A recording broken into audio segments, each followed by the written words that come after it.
All right, so I don't usually start by talking. We usually start with music, but I feel like we have to start by a little bit of talking here first. We're about to play one of our senior solos for the year, which is always exciting to feature our 12th grade soloists who've come so far over so many years. So this piece that we're about to play is Vivaldi's Concerto in G for violin and orchestra. It's in 3 movements, typical concerto, where you have fast movement, slow movement, fast movement. And when you think the first movement isn't fast enough, then the third movement gets even faster.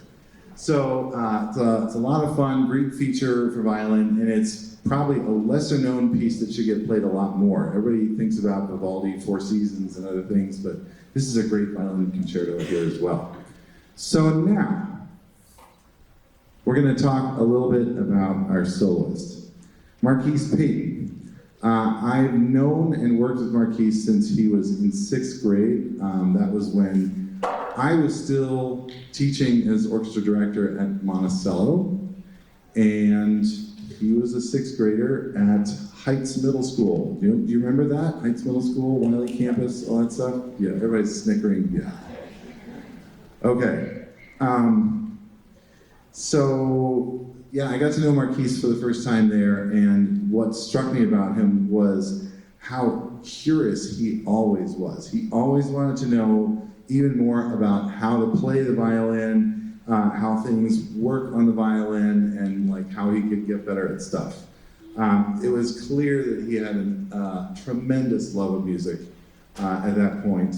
And as Mr. Ferris can confirm, he is probably one of the most teachable students you will ever meet. He is always ready to take feedback and put it into practice, never takes it personally, always just goes for it.